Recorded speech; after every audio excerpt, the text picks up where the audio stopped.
ওভারলিফটা।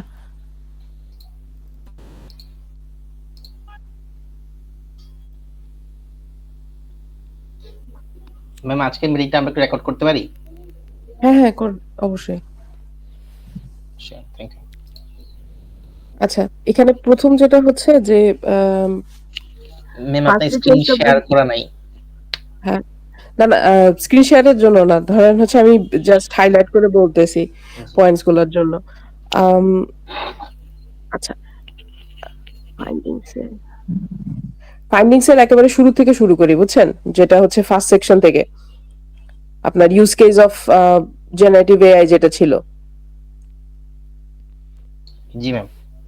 আচ্ছা, তো এইখানে প্রথম যেটা হচ্ছে যে এই সেকশনের আন্ডারে 3টা সাবসেকশন লিখছেন, তো একটা হচ্ছে tool selection, reaction to GenAI আর ইউসেজ অফ জেনআই। এই তিনটা থিম বা যাই বলেন না কেন, সাব থিম, এটা যে ইউজ কেসের আন্ডারে, এটা আসলে বোঝা যাচ্ছে না, অতটা এভিডেন্ট না। তো এর জন্য একটা যেটা কাজ করতে পারেন সেটা হচ্ছে ওভারলিফের লাইন নাম্বার আছে না, যে 3-25, যেখানে সেকশনটা সাবসেকশনটা অ্যাড করছেন যে use case of gen AI, এইখানে হচ্ছে একটা প্যারাগ্রাফের মতো লিখবেন। যেহেতু জায়গা অত বেশি নাই, জাস্ট সিম্পল ছোট একটা প্যারাগ্রাফের মতো লিখবেন, যেটা আসলে বোঝা যাবে যে এই সাবসেকশনে আপনি 3টা জিনিস আলোচনা করছেন: টুল সিলেকশন, রিঅ্যাকশন এবং ইউসেজ। জি ম্যাম। তো প্যারাগ্রাফটা হয়তো এরকম হইতে পারে যে আওয়ার পার্টিসিপেন্ট talked about, অথবা they shared how they select the generative AI tools and their perceptions, and they've also talked about a few use cases, how they use generative AI in learning programming. এরকম just একটা summary টাইপের, as if ওটা পড়ে মনে হয় যে আচ্ছা এখানে আমি কি কি জিনিস এক্সপেক্ট করতেছি। আচ্ছা, তো এটা জাস্ট হচ্ছে একটা ছোট্ট 2-3 লাইনের একটা প্যারাগ্রাফ হবে, যেটা আপনার লাইন নাম্বার 326 এ লিখবেন। ইয়ার লাইন নাম্বার, কিন্তু আমি তো ওভারলিফের বলতেছি, পিডিএফ এর না কিন্তু। জি ম্যাম। আচ্ছা, দেন তারপরে ধরেন যে সেকশনটা যদি শুরু করি, যে টুল সিলেকশনে যেটা শুরু হলো, হ্যাঁ, এখানে দেখেন দুইটা কনসেপ্ট আপনি একসাথে টাচ করার চেষ্টা করতেছেন: টুল সিলেকশন এন্ড লার্নিং বিহেভিয়ার। এই টাইটেলটা পড়ে বোঝা যাচ্ছে যে এই দুইটার মধ্যে আসলে কোনো কানেকশন নাই। টুল সিলেকশন আর লার্নিং বিহেভিয়ার দুইটা সেপারেট জিনিস, যখনই আপনি এন্ড ইউজ করতেছেন। তো যখনই সেকশনের হেডিং গুলো হবে, আপনার হেডিংটা বোঝা যাবে যে এটা একটা, যাতে একটা জিনিসকে রিপ্রেজেন্ট করে। তো এটাকে অ্যাড্রেস করার দুইটা ওয়ে আছে। একটা যেটা করতে পারেন সেটা হচ্ছে যে আপনি এটার হেডিংটা দিবেন হচ্ছে সে লার্নিং বিহেভিয়ার, দেন লার্নিং বিহেভিয়ারের মধ্যে যে লাইনগুলো লিখছেন সেখানে এইভাবে বলতে পারবেন, শুরু করবেন আপনি লার্নিং বিহেভিয়ারের কথা বলে, যে পার্টিসিপেন্টরা লার্নিং বিহেভিয়ারের জেনারেটিভ এআই কিভাবে ইউজ করতেছে বা তাদের লার্নিং প্র্যাকটিসটা সেটা শেয়ার করছেন। এই লার্নিং প্র্যাকটিসের মধ্যে তারা টুল কিভাবে সিলেক্ট করতেছে এবং ডিফারেন্ট ফ্যাক্টর কিভাবে আসতেছে সেটাও তারা বলছে। তার মানে আমি লার্নিং বিহেভিয়ারের আসপেক্টের মধ্যে টুল সিলেকশনটাকে কানেক্ট করতেছি, লেখাটাকে একটু টুইক করে বলতে হবে। আদারওয়াইজ এটা পড়ে বোঝা যাচ্ছে যে দুইটা আলাদা জিনিসকে আপনি জোর করে জোড়া লাগাইছেন, যে টুল বিহেভিয়ার আর লার্নিং বিহেভিয়ারের মধ্যে তো কোনো কানেকশন নাই, যেটা লেখার মধ্যেও কিন্তু আসে নাই। যেমন দেখেন, আপনি অ্যাব্রাপ্ট করে আপনার যখন এই যে টুল সিলেকশনের এই প্যারাগ্রাফটাতে আসছেন, ধরেন আমার কার্সারটারে ক্লিক, যেমন ধরেন আপনার লাইন নাম্বার 346 এ যখন আপনি লিখছেন যে তারা, while they are using generative AI frequently, some participant observe that relying on generative AI for quick solution reduces their interaction to exert effort। মানে এটা অ্যাব্রাপ্ট ভাবে আসতেছে, কিন্তু মানে আগে আমি বলে আসলাম টুল সিলেকশনের কথা এবং এখানে মাঝখানে এসে আমি হঠাৎ করে চলে আসছি। তো আইদার ট্রানজিশন লাইন কিছু একটা দিতে হবে, অথবা আপনি এটা দিয়ে শুরু করতে হবে এইভাবে, যে পার্টিসিপেন্টরা অবজার্ভ করতেছে জেনারেটিভ এআই কে কুইক সলিউশনের জন্য। এই সলিউশন খোঁজার জন্য তারা ডিফারেন্ট ডিফারেন্ট টুলস এর দিকে ব্যবহার করে, এবং এই টুল সিলেকশন করার জন্য তারা XYZ ফ্যাক্টর ব্যবহার করে। যেমন আপনি প্রথমে বলছেন ফ্যাক্টর গুলা কি কি, যে ট্রাস্ট, ডিসস্যাটিসফ্যাকশন দেখতেছে, অথবা মাল্টিপল ফাইল ম্যানেজমেন্ট প্রসেসিং। তারপর হ্যাঁ এফিসিয়েন্সি এন্ড ভার্সেটিলিটি এগুলা দেখতেছে, তাহলে এটা ওইভাবে তখন আসবেন।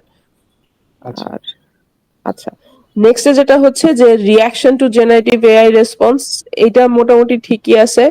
আচ্ছা, এখন দেখেন কিছু ব্যাপার আছে কি, এই জিনিস, এই লাইনগুলো আসলে লেখা না লেখা একই কথা। যেমন ধরেন আপনি 355 নাম্বার লাইনে লেখা হয়েছে যে participant offered a unique perspective on how they interact with GenAI. What is the unique perspective?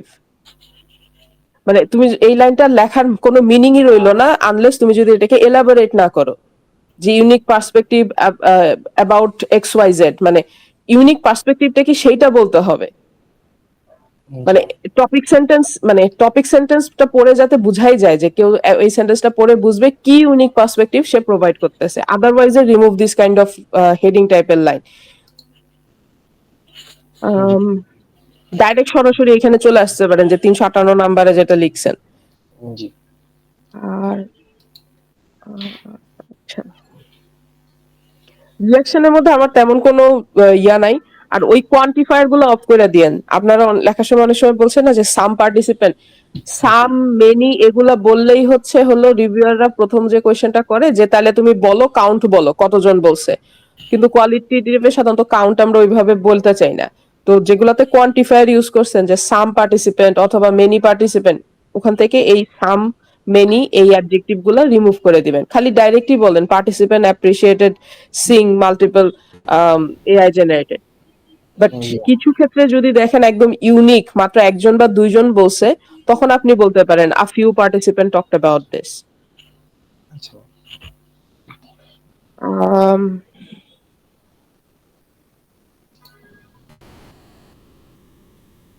আচ্ছা, দেন লাইন নাম্বার 364 এ এইখানে যে কনসেপ্টটা ইন্ট্রোডিউস করছেন এইটার জন্য কোনো প্রপার কোডস ইউজ করেন নাই। সো আগে কোনো একটা কোড রিমুভ করে এই জায়গায় একটা কোড ইন্ট্রোডিউস করবেন। বরাবর আমি তো শুনতে পাচ্ছি। এই যে হ্যাঁ 364 এ আপনার যে কার্সারটা এখন যেখানে আছে এটার জন্য আসলে এখানে যে কনসেপ্ট গুলো আনছেন এগুলা কোনো সাপোর্টেড কোড নাই। তো আপনার আগের প্যারাগ্রাফে এতগুলো কোড দেওয়ার কোনো দরকার নাই। মানে ধরো 3, 4, 5টা কোডের মতো দিছো, এমন যেটা করতে পারো যে ওইখানে কিছু কোড কমায়া এখানে একটা কোড ইন্ট্রোডিউস করবেন। ম্যাম এখানে হচ্ছে আমি যে 364 এর যে প্যারাগ্রাফটা আছে প্যারাটা আছে সেখানে হচ্ছে আমি এই ফুল যে সাবসেকশনটা আছে এটার সামারিটা লেখার চেষ্টা করছি। যেটা আসলে এভিডেন্ট মনে হচ্ছে না। আচ্ছা। তাহলে ইন সামারি ওই কথাটা একটু বইলা দেন, কারণ আদারওয়াইজে ইন সামারি এই টাইপের লাইন টাইন ওয়ার্ড না থাকলে আসলে এটা যে সামারি সেটা, কারণ এই সেকশনটা খুব নেহাত বড় না, মাত্র দুইটা প্যারাগ্রাফ দিয়ে তুমি একটা সামারি দিছো হুইচ ইজ নট নিডেড। আচ্ছা, তাহলে কি আমি এটাতে ইন সামারি দিয়ে কি এই জিনিসটা লিখবো নাকি আমরা আরো দুই একটা কোড মানে ইনক্লুড করব? আচ্ছা, এই ডিসিশনটা আসবে হলো আপনি কিভাবে নেবেন। যদি দেখেন যে আপনার পেজের সংখ্যা ছোট হয়ে যায়, মানে কমাইতে হবে, তখন এই পুরো প্যারাগ্রাফটা বাদ দিয়ে দিবেন। ইন সামারি আমার প্রতিটা সাব সেকশনে দেওয়ার কোনো প্রয়োজন নাই। এটা মানে তোমার রাইটিং স্টাইলের উপর তুমি নির্ভর করবেন। এখানে কোনো স্ট্রিক্ট কিছু নাই যে আমি প্রত্যেকটা সাব সেকশনে যে ইন সামারি লিখবো তা না কিন্তু। জি ম্যাম। মানে এটা আমি তোমাকে একটা ভেগি অ্যান্সার দিলাম, কারণ এটা ডিপেন্ড করবে আমার জায়গা বাঁচানো বা কমানোর উপর। আমি যদি দেখি যে আমার জায়গা পেজ লিমিট কমাতে হবে, তখন আমি এই যে সাব সেকশন গুলো থেকে ইন সামারি কমাই দিব। ওটাকে সাবপ্লাস করব কিভাবে, ওই যে সেকশন 4.1 যেখানে ইউজ কেস বলছেন না, যে use case of generative AI, ওইখানে আপনি সামারি প্যারাগ্রাফ লিখে দিবেন তাইলে। জি ম্যাম।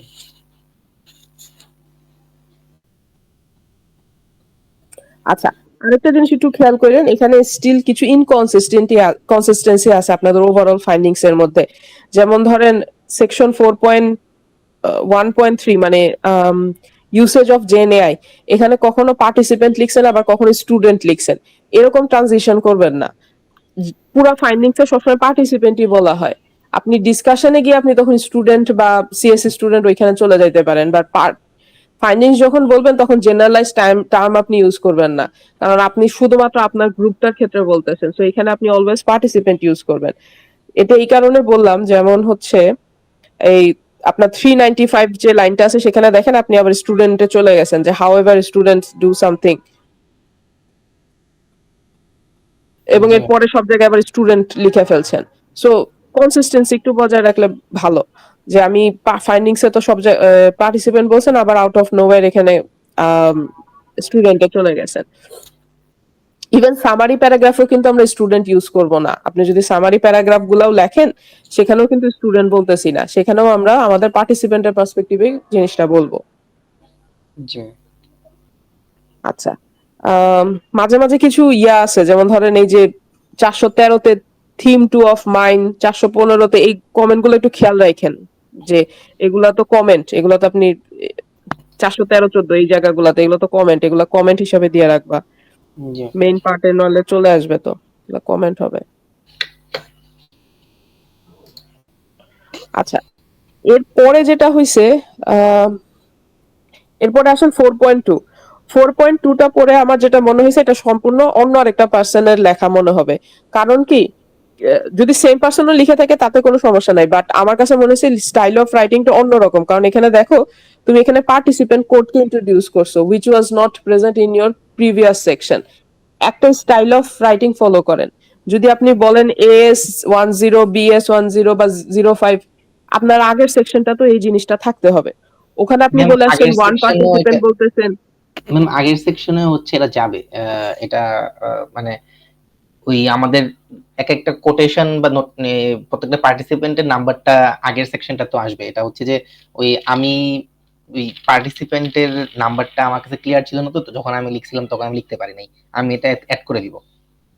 আচ্ছা, এখন এখানে আরেকটা জিনিস, তাহলে একটা কোথাও ফুট নোট হিসাবে লিখবেন, AS আর BS এর ডিফারেন্সটা কি, অ্যাডভান্স আর বিগিনার যে বলতেছেন, এটার জি ডিফারেন্সটা কি।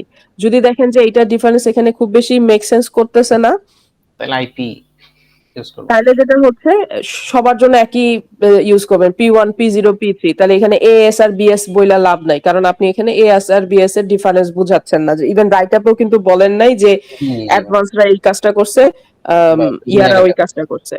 সো তাহলে সবার পার্টিসিপেন্ট কোডই হচ্ছে, আপনি P1, P2, P3 পি এরকম ভাবে চলে যাবে। জি জি এন্ড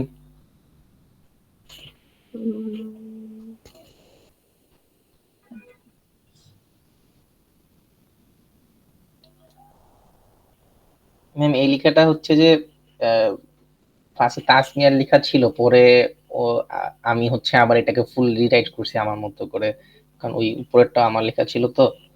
হুম। এখন হয়তো একটু আচ্ছা, যদি দেখো যে প্রত্যেকটার মধ্যে সামারি দিতে গিয়ে জায়গা কমে যাচ্ছে, তাহলে একটার মধ্যে সামারি, সবসময় লাস্টেরটার মধ্যে সামারি রাখবা তাইলে। আর মাঝের একটাতে মিস করে দিবা যদি দেখো জায়গা করতে ছোট হয়। আর আরেকটা যেটা মনে হয়েছে কি বুঝছেন, এখানে আম, এটা ওভারঅল মানে পুরো ফাইন্ডিংসটার জন্য, আম, এটা জাস্ট আরেকবার একটু চেক করে দেখেন। এখানে খালি আমার একটা জিনিস মনে হচ্ছে যে আপনি একটার পর একটা খালি কোর্সকে ইন্ট্রোডিউস করছেন, হ্যাঁ, একজন এটা বলছে এটা বলছে, তার মানে শুধু কোর্স ইন্ট্রোডিউস করছেন, বাট ইনসাইটফুল ইন্টারপ্রিটেশনটা আসতেছে না। এবং এটা আমি আসলে পড়ে বুঝতে পারতেছি, কিন্তু আমি পিন পয়েন্ট করতে পারতেছি না যে কোথায় আসলে এটা এইভাবে অ্যাড্রেস করবেন। যেমন ধরেন কোন একটা প্যারাগ্রাফ আপনি পিক করেন, আমি এই প্যারাগ্রাফে যখন ফার্স্ট সেন্টেন্সটা, টপিক সেন্টেন্সটা পড়তেছি, পড়ার পরে তারপরে আপনি একটা কোট ইন্ট্রোডিউস করতেছেন, আবার আরেকটা কোট ইন্ট্রোডিউস করতেছেন, without any insightful interpretation. Interpretation of that quote. জি ম্যাম। মানে এটা যে কোনো প্যারাগ্রাফে দেখো, এটা খালি পড়ে মনে হচ্ছে কি তুমি একটার পর একটা কোডকে খালি জোড়া লাগাচ্ছ, হ্যাঁ। কিন্তু কোয়ালিটেটিভ ফাইন্ডিংসটা যেটা হয় কি, আরেকটু ইনসাইটে যাইতে হয়, কোডটাকে ইন্ট্রোডিউস করার আগে কনটেক্সট সেট করা লাগতেছে, যে আমি মানে এই কোডটা কেন জাস্টিফাই করতেছে আমার ফাইন্ডিংসটাকে। এবং একটা জিনিসকে বোঝানোর জন্য আমার অনেক কোড দেওয়ার তো কোনো প্রয়োজন নাই, কিন্তু একটা প্যারাগ্রাফের জন্য একটা কোডই এনাফ কনসেপ্টটাকে বোঝানোর জন্য। জি ম্যাম। তো এটা আমি আসলে মানে এটা হচ্ছে আপনি একবার রিড থ্রো কইরা রিডিউস করতে পারেন। বাট আমার কাছে দেখা গেছে যে কোনো একটা প্যারাগ্রাফে ধরতেছি, প্রত্যেকটা প্যারাগ্রাফে খালি মনে হচ্ছে যে কোটসই ইন্ট্রোডিউস হইতেছে, কিন্তু কোনো ইনসাইটফুল ইন্টারপ্রিটেশন আসতেছে না সেই প্যারাগ্রাফটার থেকে। তো এটা অ্যাড্রেস করার একটা উপায় হচ্ছে যে আরেকবার রিফ্লেক্টিভ ভাবে ওই পার্টিকুলার প্যারাগ্রাফটাকে রাইট আপ করা, অথবা আহ, মনে করো একটু সামারি টাইপের করা। যেমন ধরো তুমি দুইটা কোর্স ডিসাইড করছিলা যে এই প্যারাগ্রাফে করা, তাহলে দুইটা কোর্সের মধ্যে হাই লেভেল থেকে দুইটা কোর্সকে মার্চ করে এরকম কি ইনসাইট থাকতে পারে, সেই ইনসাইটটা এলাবোরেট করেন, তারপরে একটা কোডকে ইন্ট্রোডিউস করেন। জি ম্যাম। যেমন আমি একটা এক্সাম্পল দেখাই, ধরো, তাহলে একটু ক্লিয়ার হবে। মানে এইটা আসলে কোনো স্পেসিফিক রুলস না, বুঝছো? এটা যেটা হচ্ছে পড়তে গিয়ে মনে হয়েছে যে রিপিটেশন হচ্ছে, অনেক সময় রিভিউয়ার এরকম কমেন্টও করতে পারে too much codes without interpretation, তো সেইটাকে অ্যাড্রেস করার জন্য আপনার এরকম ইয়া করা লাগতে পারে। ম্যাম আচ্ছা এখানে দাঁড়ান আমি হুম এমনটা মানে আমিও হচ্ছে যখন আমি আগের পেপারটা মানে আমি আর কাই এলবিডব্লিউ যেটা 23 এটা হুম হুম লিখছিলাম হুম। ওইটাতে হচ্ছে আমি ইন্টারপ্রিটেশন অ্যাড করছি, কিন্তু এইবার হচ্ছে আমি এভাবে না লেখার কারণটা আমার মাথায় ছিল যে এই যে ইন্টারপ্রিটেশনটা আছে সেটা হয়তো আমি ডিসকাশনের মধ্যে নিয়ে যাব। তো সেই কথা চিন্তা করে হচ্ছে আমি এখানে আহ, এই কোর্সের মধ্যে ওই একটা ইন্টারপ্রিটেশন কি আসতে পারে সেটা আমি ইনক্লুড করি নাই আসলে। আচ্ছা, এখানে একটা ছোট্ট একটু মানে কনসেপশনের একটা ব্যাপার আছে। Interpretation is not for discussion. Interpretation মানে কিন্তু আমি বলতেছি না যে তুমি ওর ফাইন্ডিংসটাকে মানে ইনসাইটটাকে আপনাকে ফাইন্ডিংসেই বলতে হবে। আর আপনি যেটা বলতেছেন সেটা হচ্ছে রিফ্লেকশন। ইন্টারপ্রিটেশন আর রিফ্লেকশনের মধ্যে একটু ডিফারেন্স আছে। রিফ্লেকশন ফর ডিসকাশন, ডিসকাশনে আমরা ফাইন্ডিংসটাকে রিফ্লেক্ট করি। কিন্তু ধরো যেখানে এলবিডব্লিউ, যেখানে ফাইন্ডিংস এর ডিসকাশন বা পেজ লিমিট এগুলো ছোট, সেখানে আমরা রিফ্লেক্টিভ ডিসকাশন সেকশন সাধারণত রাখি না, কারণ ওখানে আমি ক্রুশিয়াল মানে যেগুলো একেবারে টু দা পয়েন্টের ডিসকাশন পয়েন্ট সেগুলো আনতে চাই। আর ইন্টারপ্রিটেশন একটা অন্য জিনিস। ইন্টারপ্রিটেশন মানে হচ্ছে তুমি ফাইন্ডিংসটার মধ্যে ইনসাইটটাকে রিপ্রেজেন্ট করবা, which is not applicable for discussion. ডিসকাশনে সেটা করি না। ডিসকাশনে যেটা করা হয় সেটা হচ্ছে আমি ফাইন্ডিংসটাকে রিফ্লেক্ট করতেছি, হ্যাঁ পার্টিসিপেন্ট এইটা বলছে, দেন সেটাকে ফার্দার পুশ করতেছি। আমি ডিসকাশনের সেকশনে ফাইন্ডিংসকে আনপ্যাক করি না, কিন্তু ফাইন্ডিংস এর আনপ্যাক ফাইন্ডিংসেই হইতে হবে। আচ্ছা ম্যাম, মানে আপনাকে এটা তুমি কোন এক্সাম্পল। একটা যে কোনো একটা পেপার পিক করে দেখো, ওরা সাধারণত ডিসকাশনে গিয়ে রেফার করে, রিফ্লেক্ট করে যে আমাদের পার্টিসিপেন্ট ফাইন্ডিংসে এটা বলছে, এবং তারপরে সেখান থেকে আগায়। কিন্তু ফাইন্ডিংস কে এলাবোরেশন বা ইন্টারপ্রেট ডিসকাশনে করে না কখনো। আচ্ছা তো যার কারণে এই যে পড়ার সময় কিন্তু ফাইন্ডিংস এ যে ইনকমপ্লিট মনে হচ্ছে, যে আপনার প্রত্যেকটা প্যারাগ্রাফই মনে হয় টাচ করে চলে গেছে, কিন্তু আসলে মানে সে ইনসাইটফুল থিমেটিক অ্যানালাইসিস রিফ্লেক্ট করতেছে না। এবং আমি এক্সাক্ট পিন পয়েন্ট করে বলতে পারতেছি না, বাট পড়তে গিয়ে হচ্ছে ইয়া হচ্ছে, তোমার মনে হচ্ছে যে এখানে তো তাহলে কিছুই বললো না, সে দুইটা কোড আনলো, আইনা কোডটাকে আনপ্যাকই করলো না। আচ্ছা ম্যাম, বুঝতে পারছি। ম্যাম আপনি পার্টিকুলার প্যারাগ্রাফ দেখাইতে যাচ্ছিলেন যে। হুম, সেটাই খুঁজতেছি যে কোনটা দিয়ে ভালো মনে বোঝা যাবে।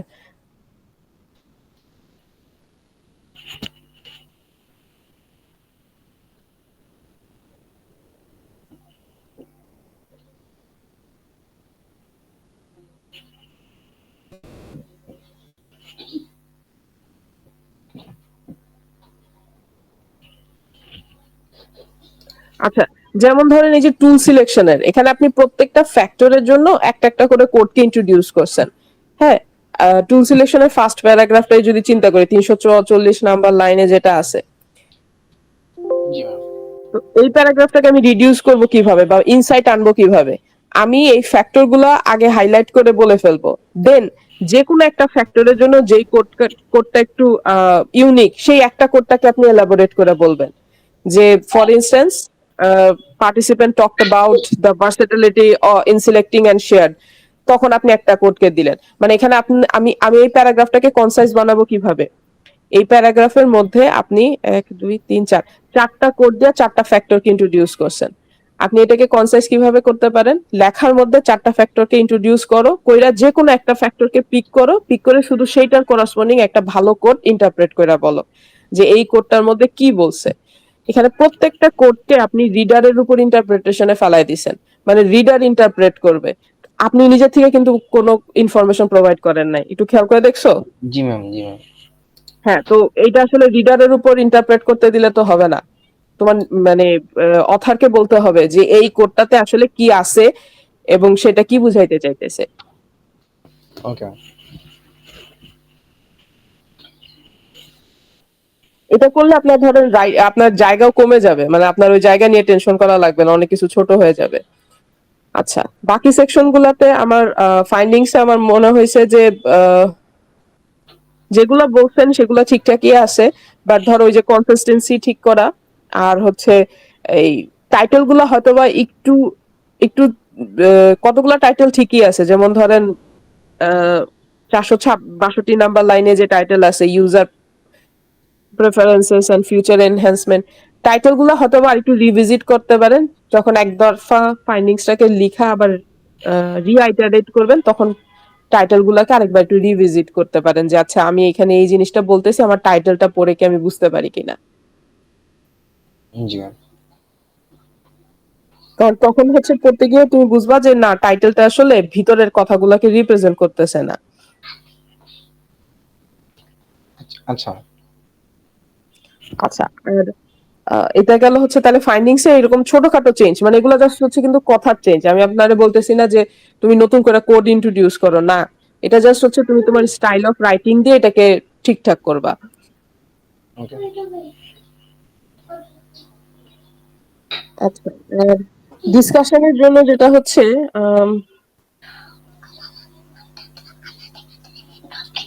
ডিসকাশন আপনি প্যারাতে যাইতে পারেন, মানে ধরো সাবসেকশন ভাগ না করে প্যারা প্যারা ওয়াইজে লিখতে পারো। তো আহ, কি কি পয়েন্ট বলা যেতে পারে এখানে? কন্টেনশন পয়েন্ট গুলো বলতে পারো। একটা যেটা হচ্ছে যে ওরা কিছু স্কেপটিসিজম আছে যে কেন জেনারেটিভ এআই টুলটাকে তারা কোন কোন কেসে ফেভার করতেছে না, কি কি ফিচার পাচ্ছে, ওই পার্টটাকে হাইলাইট করে রিফ্লেক্টিভ ডিসকাশন লিখতে পারেন যে তারা কি কারণে স্কেপটিক, এবং এই স্কেপটিসিজমকে দূর করার জন্য ওরা ওদের যে এক্সপেক্টেড প্রেফারেন্স আছে সেটা কি বলছে। দেন আপনি রিলেটেড ওয়ার্কের হেল্পে নিবেন যে এই জিনিসটাকে সাপোর্ট দেওয়ার জন্য এক্সিস্টিং রিলেটেড ওয়ার্কে কি বলা হয়েছে। তারপরে আপনি আপনার নিজের কিছু এক্সপানশন প্রোভাইড করবেন যে আমরা টেকনোলজিতে আর এটাকে কিভাবে ইমপ্রুভ করতে পারি। এটা এটা খুবই ভেগ হলো, বুঝছেন, আমি যেহেতু স্ট্রং আমি বলতে পারতেছি না পয়েন্টে, বাট লাইন অফ ডিরেকশনটা এরকম হবে যে যখন ইউজ কেস বলতেছেন ওরা কোন কেসে ইউজ করতে গিয়ে স্কেপটিক, মানে তারা বলতেছে যে না, জেনারেটিভ এআই এখানে ফেল করতেছে, তো সেই ফেলটাকে ওরা কিভাবে অ্যাড্রেস করতেছে সেটা আপনি রিফ্লেক্ট করলেন যে এই কারণে ওরা স্কেপটিভ এই ক্ষেত্রে চ্যাট জিপিটি বা যে কোনো জেনারেটিভ এআই কে ব্যবহার করার জন্য এবং এটাকে ওভারকাম করার জন্য ওরা এই অ্যাপ্রোচ ব্যবহার করতেছে যেটা আমাদের ফাইন্ডিংস থেকে আসছে। এখন আমরা টেকনোলজি এই অ্যাপ্রোচ গুলাকে সাপোর্ট দিতে হবে। দেন রিলেটেড ওয়ার্কের মধ্যে এই অ্যাপ্রোচ গুলাকে সাপোর্ট দেওয়ার জন্য কি কি এক্সিস্টিং কাজ আছে সেটাকে রিফ্লেক্ট করবেন, সেইটা করে বলবেন যে ওইখানে কোনো সমস্যা আছে কিনা। যদি দেখেন যে সমস্যা আনপ্যাক হচ্ছে না, তাহলে বলা যে এইটারই আরো এডিশন কিভাবে ফার্দার ইমপ্রুভ করা যাইতে পারে। জি ম্যাম। ওইটা একটা পয়েন্ট হইতে পারে। এটা হচ্ছে একটা প্যারাগ্রাফ বা দুইটা প্যারাগ্রাফে গেল। আর তারপরে হচ্ছে আহ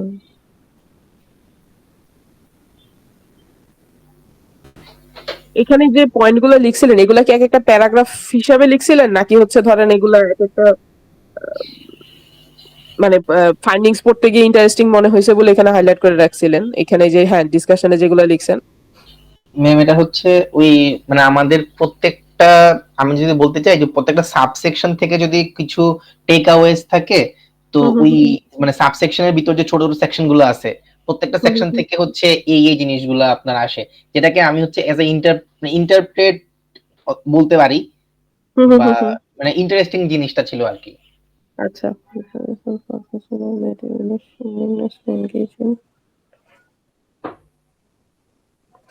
আচ্ছা, আমি শেষের থেকে আসি যে লাস্টে যে পয়েন্টটা বলছেন এটা বেশ ভালো ডিবেট পয়েন্ট। তাহলে আপনি এইটা পয়েন্ট নিয়ে একটা ডিসকাশন প্যারাগ্রাফ লিখতে পারেন যে হচ্ছে ট্রেড অফ বা টেনশন অ্যারাউন্ডটা কি, আমি ফাস্টার চাইতেছি বাট আমি কম্প্রোমাইজ করতেছি আমার লার্নিং ক্যাপাবিলিটিটাকে। তো টেকনোলজি তাহলে এমন ভাবে কিভাবে সাপোর্ট দিতে পারে যে যেখানে কম্প্রোমাইজেশনের দরকার নাই। তাহলে এটা একটা ডিবেট পয়েন্ট, এটা ভালো ডিসকাশন পয়েন্ট আপনি এখানে লিখতে পারেন 4 নাম্বার প্যারাগ্রাফের যে 4 নাম্বার পয়েন্ট যেটা বলছেন। মানে অ্যাজ এ ইউজার আমি কনভিনিয়েন্স চাই নাকি আমি লার্নিংটাকে প্রপার করতে চাইতেছি। যদি কনভিনিয়েন্স পাইতে গিয়ে আমার লার্নিংটা কম্প্রোমাইজ হয়, তাহলে জি আমার লং টার্ম কি এফেক্ট হবে। তো এর জন্য যে প্রোগ্রামিং টুল গুলো সাপোর্ট দেয় তারা সবসময় এই অ্যাপ্রোচ ইউজ করে। তো এখানে আপনি ওই যে রিফ্লেকশন আনতে পারবেন, তারপরে এক্সিস্টিং ওয়ার্ক কি কাজ করে সেগুলোও আনবেন, দেন আপনি ফার্দার পুশ করবেন যে আমি যদি লার্নিং এক্সপিরিয়েন্স ভালো করে প্রোভাইড করতে চাই তাহলে জেনারেটিভ এআই কে কিভাবে চেঞ্জ করা যাইতে পারে, কোনো সাজেশন থাকলে। আর নয়তো বা যদি দেখেন যে সাজেশন বাইর করতে পারতেছেন না, তাহলে আপনি চ্যালেঞ্জ আকারে প্রেজেন্ট করেন যে জেনারেটিভ এআই এর যে ডিজাইনাররা আছে তাহলে হচ্ছে তারা এই বা এই চ্যালেঞ্জ গুলাকে অ্যাড্রেস করার জন্য ডিজাইন করতে হইতে পারে। সো এটা একটা ডিসকাশন পয়েন্ট, এটা নিয়ে অ্যাটলিস্ট 2টা প্যারাগ্রাফ আপনি লিখতে পারবেন। আচ্ছা, দিস ইজ স্কেপটিসিজম প্রম্পটেড। এবং 3 আর 4 মানে আপনার 4 নাম্বার আর 3 নাম্বার পয়েন্টটা দুইটাই একই জিনিসকে রিপ্রেজেন্ট করতেছে, যে তারা স্কেপটিক এবং তারা ওই ট্রেড অফটা খুঁজে যে আমি তাড়াতাড়ি করতে চাবো নাকি আমি আমার জিনিসটা কি করবো। সো তাহলে এই দুইটা ডিসকাশন সরি ডিবেট পয়েন্টকে মার্চ করেও আপনি আপনার দুইটা দুইটা ডিফারেন্ট প্যারাগ্রাফ অফ ডিসকাশন লিখতে পারবেন। জি The reflection underscores the practical value students place on time efficiency, often obtained. যেমন 1 2 নাম্বারটাও কিন্তু one kind of debate point যে আমি ট্রেড অফ কিসে করব, কনভেনিয়েন্স টাইম নাকি হচ্ছে আমার এফিকেসি। সো আপনার 2 3 সরি 1 2 2 4 5 এই চারটা মানে 2 4 5 এই তিনটা পয়েন্ট কিন্তু অলমোস্ট একই জিনিসকে রিপ্রেজেন্ট করতেছে। সো এখান থেকে অ্যাটলিস্ট 3টা প্যারাগ্রাফ চলে আসবে ডিসকাশনে।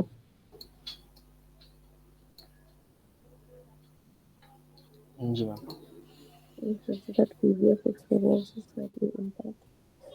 টুল সিলেকশনের জন্য আলাদা ডিসকাশন পয়েন্ট প্যারাগ্রাফ ইয়া করার দরকার নাই।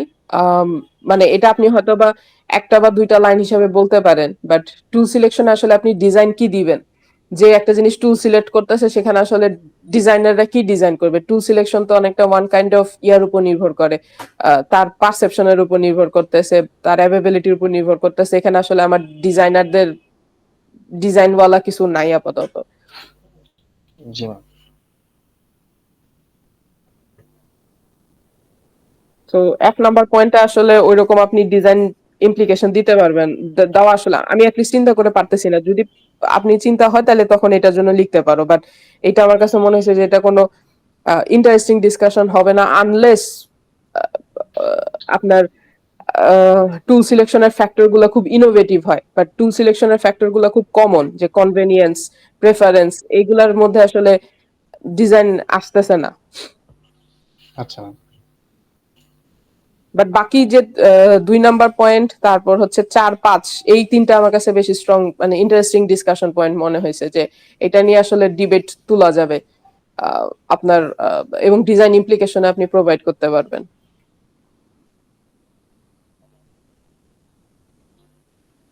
জি ম্যাম।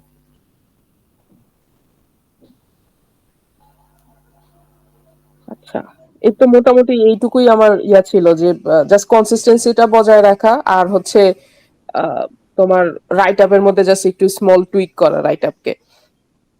আচ্ছা ম্যাম, আমাদের মেথডটাতে হচ্ছে আমি ফার্স্ট যখন লিখছিলাম ওই যে আমাদের বিগিনার এবং অ্যাডভান্স ইয়ে করা ছিল, মানে খুবই এক্সপ্লিসিটলি মেনশন করা ছিল। তো আপনি বলছিলেন যে আমাদের তো এমন ভাবে তোমরা প্রেজেন্ট করবে না যেহেতু, তো এমন ভাবে লিখো যেন আমরা ফুল ওভারঅল ভিউটাকে প্রেজেন্ট করতে পারি। তো ওটার জন্য আমি এডিট করছিলাম আসলে, যদি দেখে আচ্ছা বলেন। স্পেসিফিক্যালি পার্টিসিপেন্টস এর মধ্যেই, পার্টিসিপেন্ট সেকশনেই আচ্ছা 298 থেকে শুরু। Participants were recruited within the community.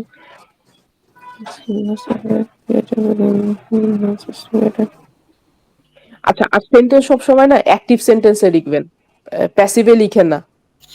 আচ্ছা যেমন ধর এখানে বলছো না যে screener survey created with Google forms was distributed, এটা প্যাসিভ সেন্টেন্সে চলে গেছে। আপনি এটা ভাবে বলবেন যে we used screener survey to collect some things, মানে জাস্ট অ্যাক্টিভ ভয়েসে নিয়ে যাবেন, প্যাসিভ ভয়েসে না।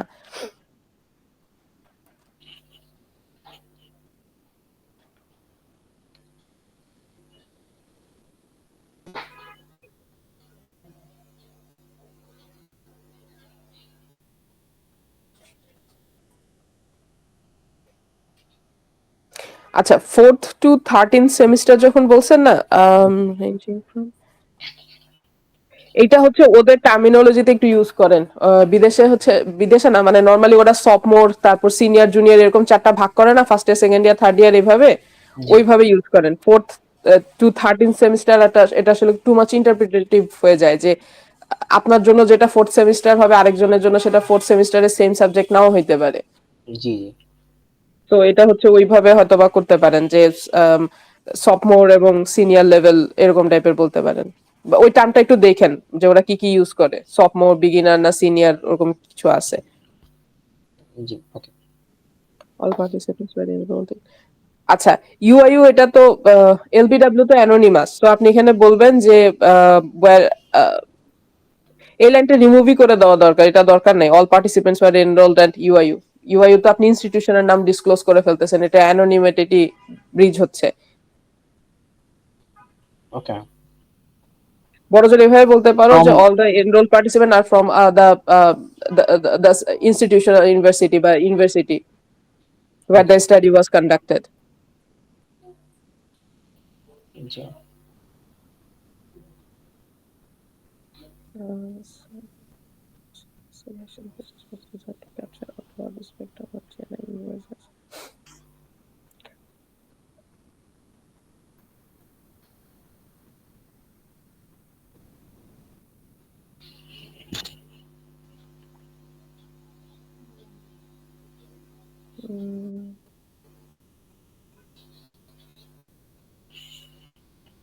আচ্ছা, এটা লেখা ঠিকই আছে। এখন যদি দেখো যে অ্যাগেন জায়গা বাঁচানোর জন্য এই যে 384 নাম্বার যেটা, ঠিক আছে, টিচারদের যে ইনক্লুড করছে এটা বলারও দরকার নাই, জাস্ট স্টুডেন্ট পর্যন্ত নিয়ে ছেড়ে দিতে পারেন। আচ্ছা যদি দেখো যে মানে আমার কাছে মনে হয়েছে যে এখানে টিচারদের আইনে আমি এটা বলার থেকে যে আমি টিচারদের ডাটা অ্যানালাইসিস করি নাই, এটা বলার থেকে নাই বলা উচিত, আমি শুধু স্টুডেন্টরা নিয়েই রিপ্রেজেন্ট করতেছি। আচ্ছা তো এই প্যারাগ্রাফটা যেটা আপনি এখন হাইলাইট করতেছেন, it could be removable. Ma'am, এরপরে হচ্ছে আমাদেরকে ওই দিন আপনি লাস্ট অফ দ্য মিটিং এ বলতেছিলেন যে আমরা যখন পোস্ট টাস্ক ইন্টারভিউ বলতেছিলাম, তো এটা দেখা এমন যেন না প্রেজেন্ট হয় যে আমরা আমাদের ছোট্ট একটা কাজ প্রেজেন্ট করতেছি, কিন্তু করতেছি কিন্তু যেন না বোঝা যায়। তো সেটার জন্য আমি চেষ্টা করছি যে এখানে একটু ইয়ে করার জন্য। সেটা দেখতেছি। টাস্ক কনসিস্টেড অফ,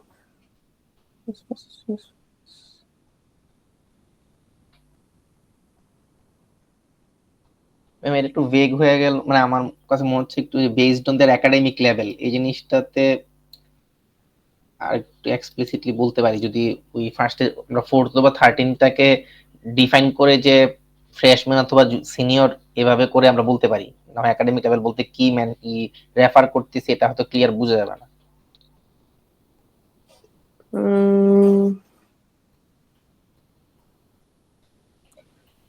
আচ্ছা দাঁড়ান আমি একটু ডিসক্রাইব করি যে টাস্ক গুলা কি কি বলছেন। How they approach learning.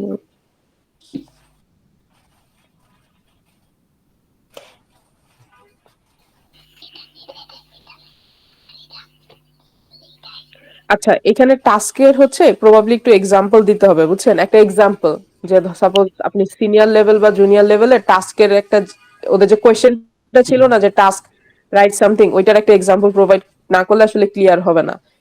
কথাটা আপনি এইভাবে বলতে পারো যে আমরা তাদেরকে কিছু কাজ দিয়েছিলাম এবং কাজটা ভ্যারি করছিল তাদের আহ, আহ, তোমার সিনিয়রিটি লেভেল অনুযায়ী বা তাদের programming skill and seniority level অনুযায়ী। যারা 4th এবং সফটমোর ইয়ারে থাকে তাদের জন্য এই ফর ইনস্ট্যান্স এই স্পেসিফিক টাস্ক অ্যাসাইন করা হয়েছে, আর যারা সিনিয়র লেভেলে তাদের জন্য এই স্পেসিফিক টাস্ক অ্যাসাইন করা হয়েছে। তাহলে টাস্কের ভিতরে যে ইনভাইটেড কমা দিয়ে আপনি আসলে টাস্কের ওই যে ইয়াটা বললেন, মানে এক্সাক্ট ওয়ার্ডিংটা বলে দিলা। এটা বলার কারণ হচ্ছে যে যে পড়বে সে আসলে বুঝবে যে আচ্ছা তাহলে সিনিয়রদের জন্য এটা আর জুনিয়রদের জন্য এটা, মানে দুইটা আলাদা আলাদা টাস্ক আসা হয়েছে। জি কারণ সবাই তো একই টাস্ক করে নাই, না না সিনিয়ররা যে টাস্ক করছে জুনিয়ররা তারা আলাদা টাস্ক করছে। জি হ্যাঁ, টাস্কের একটা এক্সাম্পল লাগবে, নইলে হচ্ছে কি কোয়েশ্চেন আসবে যে টাস্ক বলতে কি বুঝাইতেছে। জি বা বড়জোর আপনি এটাও বলতে পারেন, আরো যদি মানে কনসাইজ করতে চাও তাহলে এই যে এই লাইনটা লিখছো না যে each task consist of two parts, first students were asked to learn a given topic based on their current year curriculum বা এই টাইপের কিছু, আমি এক্সাক্ট ওয়ার্ডটা বুঝতেছি না, তাহলে এখানে এক্সাক্ট ওই ওয়ার্ডটা ইউজ করে for instance examples. Decision tree for senior হ্যাঁ লেভেল হ্যাঁ। জি সামথিং এরকম টাইপের বলা। জি জি জি। তাহলে এক্সাক্ট ওয়ার্ডিং না দিয়া আপনি জাস্ট এক্সাম্পল দিয়ে বলতেছো যে কি কি টপিকটা কি ওদেরকে লার্ন করতে টাইপের বলা টাস্ক হয়েছে। ছিল, টাস্ক গুলো কি হুম ছিল? হুম। ওকে। সেকেন্ডটার জন্য আসলে প্র্যাকটিস প্রবলেম বলছেন না, এইখানে আপনার একটা এক্সাম্পল না দিলে জিনিসটা ক্লিয়ার হবে না। আপনার এখানে একটা এক্সাম্পল এইভাবে বলতে হবে, for instance for students who are in the early মানে সফটমোর ইয়ার, তাদের জন্য এটা ছিল, আর যারা সিনিয়র লেভেল তাদের জন্য এটা ছিল। আচ্ছা ম্যাম।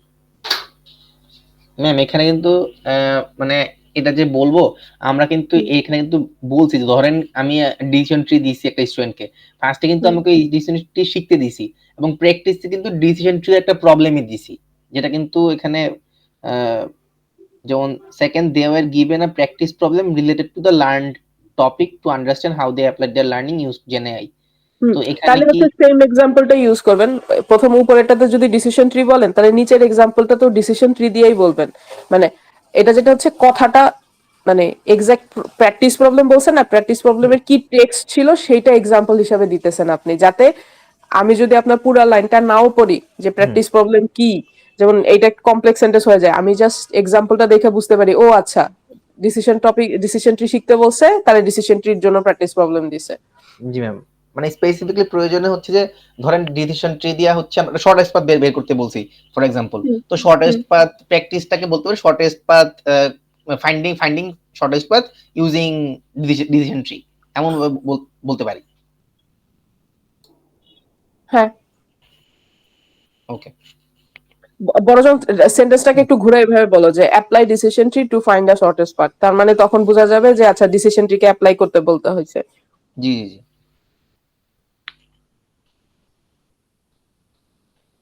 হুম। আচ্ছা হ্যাঁ, ইন্টারভিউ কোয়েশ্চেন ও ডিটেলস বলছেন। হ্যাঁ, সেকেন্ড প্যারাগ্রাফ নিয়ে কোনো সমস্যা নেই, 310 নিয়ে কোনো সমস্যা নাই। 312 থ্রি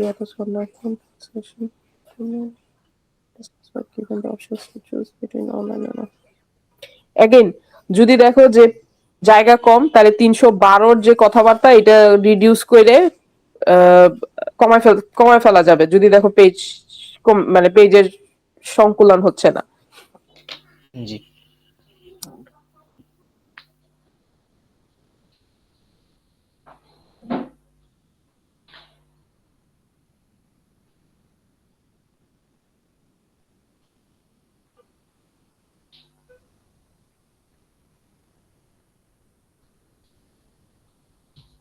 আচ্ছা, আর সেন্টেন্স মেকিং গুলাতে বুঝছেন একটা হুম ডাইরেক্ট আমি একটু বলি, মানে কথাটাকে অন্যভাবে নিও না। হুম আমরা এটা আমি নিজেও করি, যেটা হচ্ছে কি সেন্টেন্স আমরা এখন নিজের না লেখা বুঝছেন চ্যাট জিপি, আমরা লেখার পরে চ্যাট জিপিটি দেই। যেমন এই যে সেন্টেন্স গুলো তোমার ওয়াইল দিয়ে শুরু হইতেছে, আমার কেন জানি মনে হচ্ছে যেগুলো হচ্ছে জেনারেটিভ এআই জেনারেটেড ল্যাঙ্গুয়েজ। তো কিছু ওয়ার্ড থাকে কি যেগুলা পড়েই বোঝা যায় যে এটা আসলে জেন এআই লিখছে। আমার মতে ইংলিশকে এত সুন্দর করার দরকার নাই তো। তুমি তোমার নর্মাল ভাষায় যদি এই যে এই সেন্টেন্সটাই দেখো যে while the task completion process and the chat log, this is a very complex sentence, আর তার উপরে while দিয়া শুরু হয়েছে, আমরা হার্ডলি while দিয়া সেন্টেন্স শুরু করি। এটা হচ্ছে জেনারেটিভ এআই এর কাজ, মোস্ট অফ দ্য কেসেস দেখবা সে হচ্ছে এই যে while, তারপর হচ্ছে কন্টিনিউয়াস সেন্টেন্স, এগুলা দিয়ে সে সেন্টেন্স মেক করে। তো তুমি এটা তোমার নিজের ভাষায় যদি লিখতা, তুমি এই সেন্টেন্সটাকে অনেক সুন্দর করে লিখতে পারতা, রাদার দ্যান ওই while টুয়াইল ইউজ না করে। আমি জাস্ট এটা আরবিটারি অ্যান্সার ইয়া বললাম, বুঝছো, নাও আচ্ছা। হইতে পারে। হ্যাঁ, মানে এমন জি হইতে পারে এটা তোমার তোমার সেন্টেন্সই, বাট আমার কাছে মনে হয়েছে যে এই মানে আমরা যখন রিভিউ করি আমরা এই ওয়ার্ড গুলো আসলে খেয়াল করি, যে একটা সেন্টেন্স মেকিং এ তোমার যখনই দেখি যে ওয়াইল থাকতেছে, তারপরে হচ্ছে মানে কিছু ক্যাচ ফ্রেজ থাকে যেটা জেনারেটিভ এআই সবসময় ইউজ করে, ওটা পড়লেই বোঝা যায় যে এটা আসলে হিউম্যান জেনারেটেড টেক্সট না। জি ম্যাম, আমরাও সত্যি কথা বলতে জেনে ইউজ করছি টু বি অনেস্ট। হ্যাঁ, এবং এটা না বুঝা যায় যেহেতু বুঝতে পারতেছি, এর জন্য আমি তোমাকে বললাম যে জি, ধরো জি। স্বাভাবিকভাবে ওর লেখাটা অনেক সুন্দর হবে, আমি নিজেও বায়াসড হয়ে যাই, কিন্তু আমার কাছে যেটা মনে হয় যে আহ, তুমি একটু খেয়াল করে দেখো যে সেন্টেন্স গুলো আসলে প্রথমত কমপ্লেক্স হয়ে যায় এবং মিনিংটা হারায় ফেলে। জি ম্যাম। এবং ওর সহজ আরেকটা করতে টেন্ডেন্সি হচ্ছে যে সবসময় জিরান্ড ইউজ করে, মানে তোমার কন্টিনিউয়াস টেন্স বানানোর চেষ্টা করে, মানে তোমার আইএনজি লাগায় আর তোমার কমপ্লেক্স সেন্টেন্স বানায়। আচ্ছা। আচ্ছা, বাকি আমার কাছে মনে আছে যে বাকি পার্ট ঠিকই আছে ফাইন্ডিংস এর, সরি তোমার মেথডের। আচ্ছা ম্যাম। থিমেটিক অ্যানালাইসিস, এখানে থিমেটিক অ্যানালাইসিস এর মধ্যে ওই যে এটা তো দেখছিলাম যে সাইটেশন ছিল আপনার পুরান ভার্সনে, সাইটেশন অ্যাড করে দিন। আচ্ছা ম্যাম। আচ্ছা, ঠিক আছে, এটা লিখেন আপাতত, যে চেঞ্জ গুলো আছে ওটা করতে থাকেন। জি ম্যাম। আমি এটা করে আপনাকে ম্যাম ডিসকাশনটা সহ লিখে তখন আপনাকে জানাবো। তুমি ইনক্রিমেন্টালি লিখতে থাকো, হ্যাঁ। আমার যদি রাইট আপ অ্যাক্সেস, মানে আপাতত আমার কাছ থেকে অ্যাক্সেস নিয়ে নাও, যেহেতু তোমরা সর্বোচ্চ 2 জনকে দিতে পারো। যদি রাইটার, মানে আমি ধরো ইনক্রিমেন্টাল ওয়েতে যখন টাইম পাবো তখন পড়তে থাকবো, আর আমি পড়ার মধ্যে তাহলে কমেন্ট অ্যাড করে যাইতে থাকবো। সো তোমার মানে আমার জন্য ওয়েট করা লাগবে না, ঠিক আছে? তুমি তোমার মতো তোমার পার্টটা ফিনিশ করতে থাকো। আচ্ছা ম্যাম। হ্যাঁ, আর আমি কোনো কমেন্ট টমেন্ট লিখলে হয়তো বা ধরো ওভারলিফের চ্যাট আছে না, চ্যাটে বলে দিব যে তাহলে ওই সেকশনটা একটু দেখো, তখন আবার রিফ্লেক্ট করে ওই সেকশনে চলে গেলা। আচ্ছা ম্যাম। ঠিক আছে। জি। আচ্ছা, আর কোনো কোয়েশ্চেন আছে? আহ, না ম্যাম, লিখে নিয়ে কোশ্চেন। আচ্ছা, ঠিক আছে, ওকে, ঠিক আছে, thank thank you. You ma'am. আল্লাহ হাফেজ। আসসালামু আলাইকুম। ওয়ালাইকুম আসসালাম।